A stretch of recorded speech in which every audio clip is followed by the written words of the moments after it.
A few days ago, I was scrolling on my Twitter just for fun, basically wasting my time at work, when suddenly a post popped up on my timeline. It was about Sonic Mania, the opinions the community has formed about it and how people feel about the game still not having a sequel after all these years. A lot of people were disappointed, and many started calling Sonic Superstars the sequel to Mania. There was a ton of arguing in the comments about whether Superstars counts as a sequel or not. After thinking about it for a while, I decided to make this video to share my opinion on all of this situation that so many fans seems to have.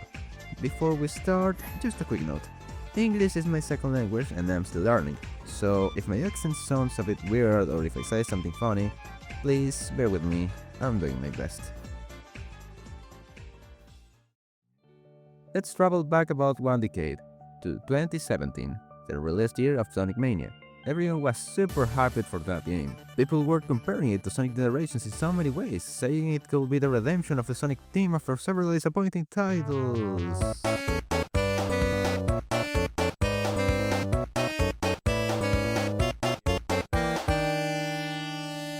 Yeah, that didn't really happen in the end, but what we did get was a unique game that is still praised as one of the Sonic best titles of all time.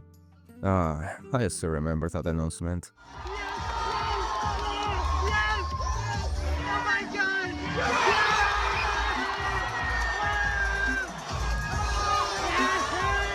It had pixel-perfect graphics that perfectly emulated the 16-bit style of the Sega Mega Drive.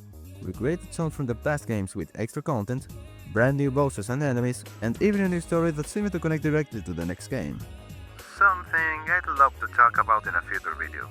Mania was developed by a passionate team of longtime Sonic fans who eventually got to work with Sega thanks to their own fun projects.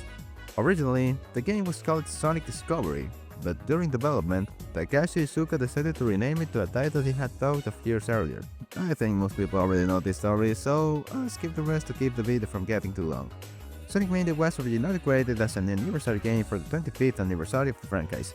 Not Forces, but Mania. It gave us a fresh look at classic zones, very similar to Sonic Generations in that way, and it had a ton of marketing focus on the return of classic zones, especially Green Hill Zone. Again.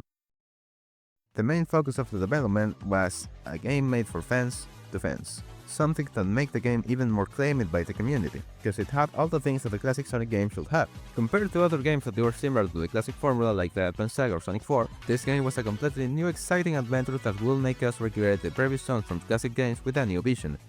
Everyone loved Sonic Mania, and other ones had theorized about the sequel in the next years, but that wasn't what we got at the end.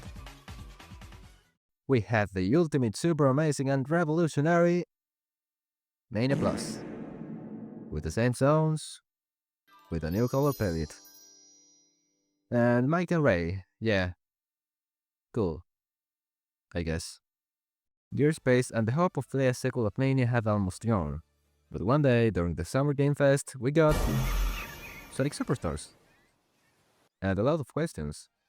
The game was announced in 2023 during Summer Game Fest, and fans were really excited about the new title. At first glance, the main difference from Mania seemed to be that it was going to be a 2.5D game instead of pure 2D. But the real big difference is that this was a completely separate game, with its own brand new zones and, most importantly, an entirely different development team. A great change compared to Mania. Compared to its predecessor, this game was most focused on the multiplayer playstyle, probably to directly compete with the next Mario game of that year. Sonic, Tails and Knuckles were the same as their versions of Mania, with the addition of Amy to the playable characters. This time we will not have Mighty and Ray.